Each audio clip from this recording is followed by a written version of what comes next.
crib. Come on in. So everyone's been wanting to see a tour of the bus. So you guys are going to get your first look at our house.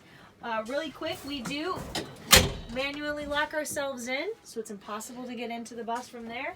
And then cover over with a blanket. Gives it that nice little looky. We've got some area here that we use for storage for Maya, her treats and things like that. Got all of our reusable bags because we're trying to minimize as much waste as possible. This is pretty standard for any vehicle. A lot of people ask us how hard it is to drive the bus. It's pretty standard, but this area is very specifically designed for the driver's seat. So there's not really a lot of home equity here. This space is just for driving.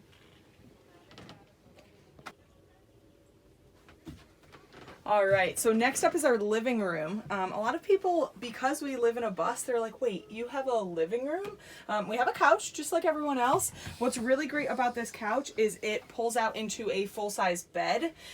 We constructed it so underneath, it's just the slats, just like a normal bed, but it is a couch. So one set of legs pulls out, and then underneath that couch, we have all of our storage. We have big bins for dog food and cleaning and arts and crafts and shoes and all that kind of stuff. And this is kind of where we hang out. We have our little sentimental pictures with pictures of us from each state. You can see we're missing some for obvious reasons, but we kind of hang out here. This is where we eat breakfast. This is where we do some work and just kind of hang out and talk. So Paige is definitely the carpenter between the two of us. She did a lot of this construction herself. I have one crown glory of construction that I did do, and that is our dining room Murphy table. So it is very small, but we wanted something quaint, and right now our view obviously is just our outdoor tarp, but our hope is that we'll have some fantastic views with our little breakfast nook. We can do puzzles here. It's fantastic to spread out if one person wants to get some work done. We've also got a little bin and some dog food here, so this kind of space we try to keep open for Maya as much as possible. Also too, behind the driver's seat, this is Maya's bed here.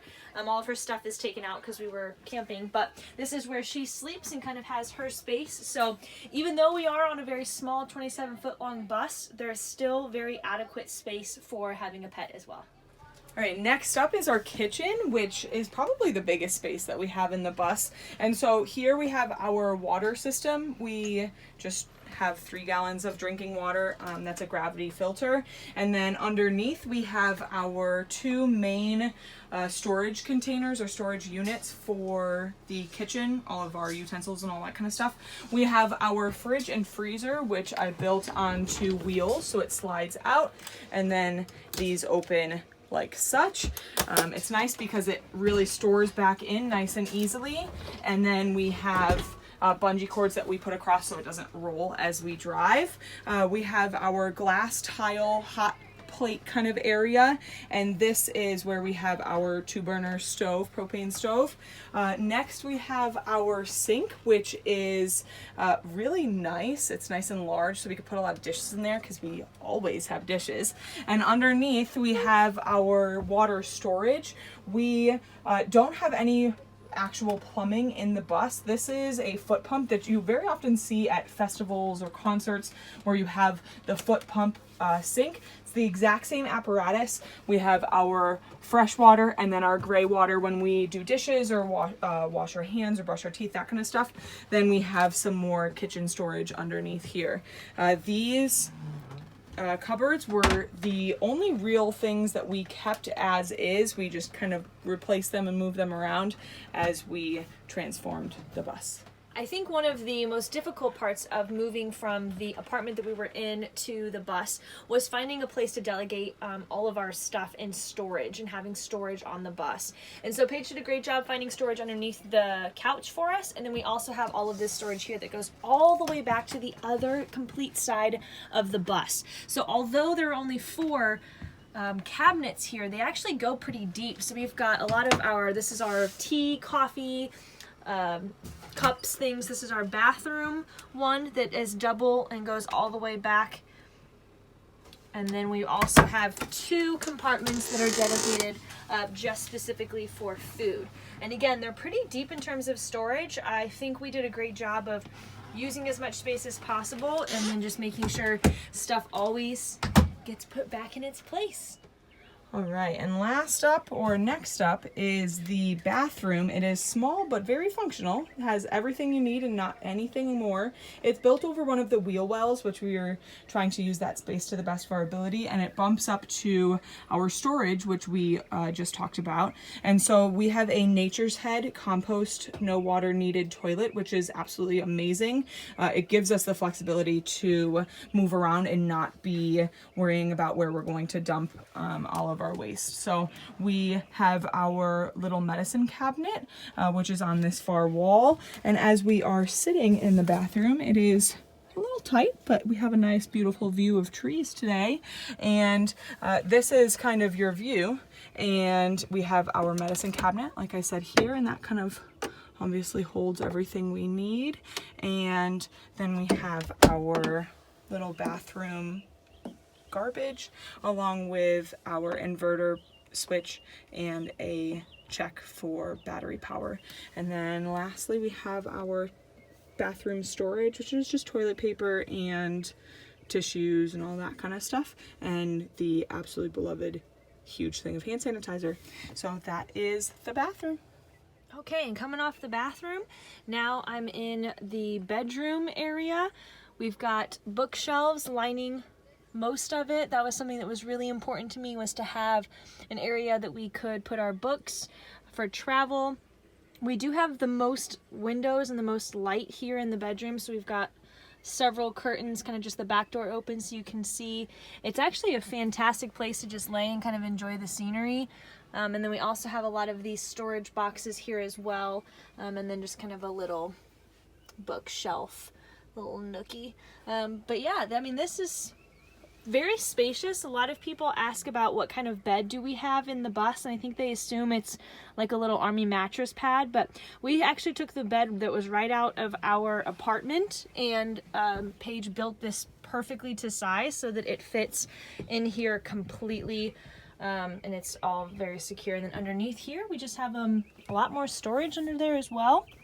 And then half of it is storage for the inside. Underneath is storage for the inside. And then the other half is storage for the garage, which Paige will tell you about now. So I know I just said Paige is going to talk about the garage, but I actually forgot to mention this is our closet, because everyone always, again, wants to know where all of our clothes are. So Paige and I do only have 30 items of clothing each. I think that we are obviously living a minimalist life. We each have our own little drawer. And then this is Paige's that you can just pull out. It's got everything in there that you need. I would say that was probably one of the biggest transitions, and most people probably would want this to be their closet area and this be their storage for other things, but we switched it. All right, so the last real area is the garage, which is personally my favorite part. So this is on the opposite side of the bed. Ray showed you some of the storage inside the bus. This can only be accessed from the outside, which is great. This is where we keep all of our tools and also all of our camping gear and all of that kind of stuff. Also some of our hiking equipment, along with materials for the toilet, and that is kind of where we keep all of like the nitty-gritty kind of stuff that we don't want in the house. And then on this side of the bus we have all of the electric for the bus, and so we have our battery bank, we have all of the outlet for the inverter, all of the fuse boxes, all of that kind of stuff is all in that area, all very secluded. Again, we can reach it from the from behind the bed. We have like a 3 to 4 inch space that you kind of stick your hand down if you really need to, but generally speaking, when we need to do work on the electrical, we'll be coming from the outside.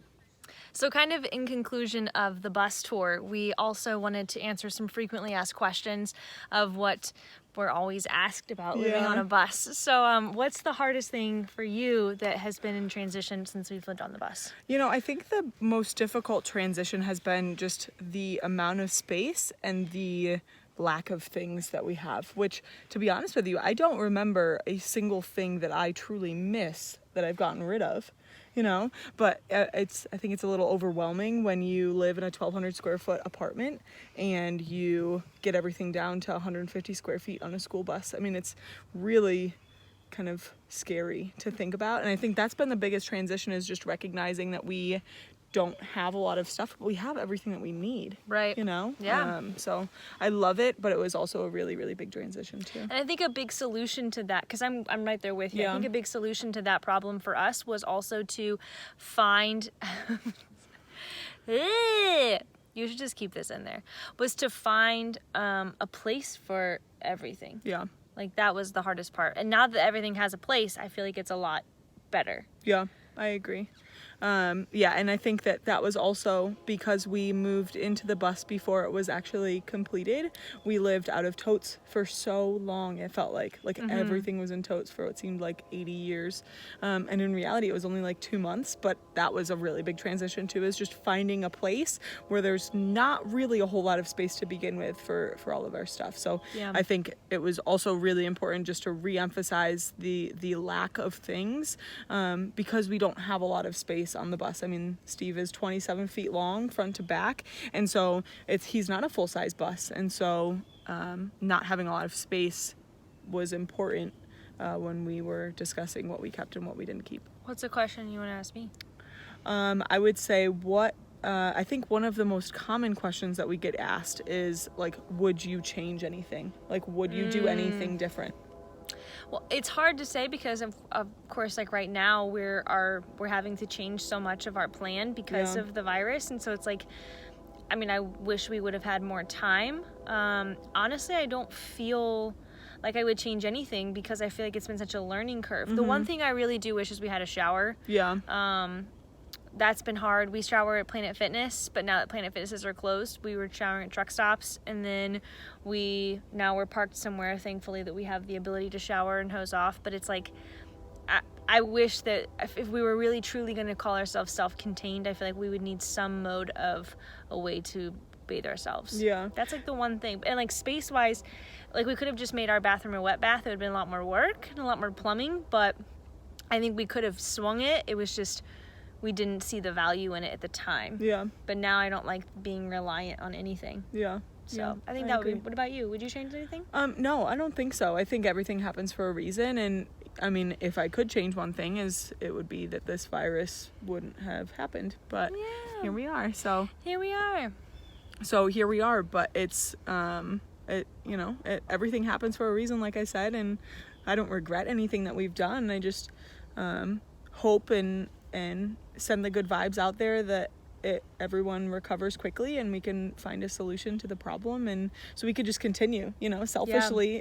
I want to be done with quarantine. I mean, we pride ourselves on being self-contained, and we always value that, but now that we are stuck somewhere, I think we're getting a little antsy because we're always on the road. So I think that's a very good describing word.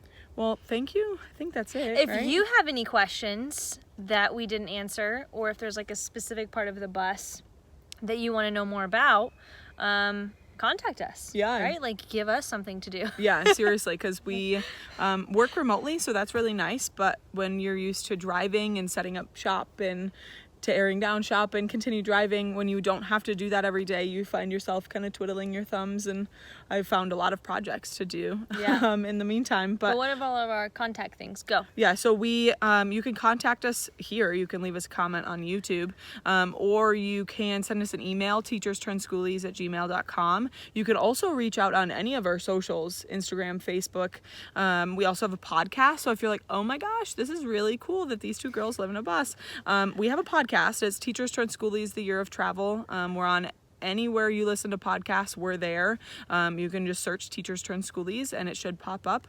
And you can listen to the travels that we've done so far. I think we're going to kind of transition just for the time being because we need some more projects. We're going to do more podcasts about specific aspects of our bus. But if you want to contact us and give us ideas about that too, we'd be more than happy to obliged to those. But I think the only other thing that we need to do is we need to give a shout out to where we are right now.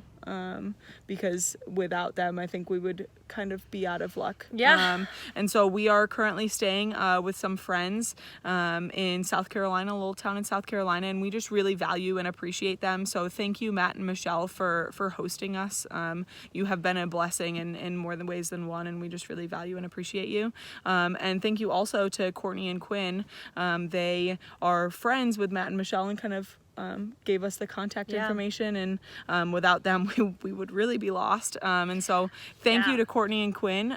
You can also thank them for us by going to check them out.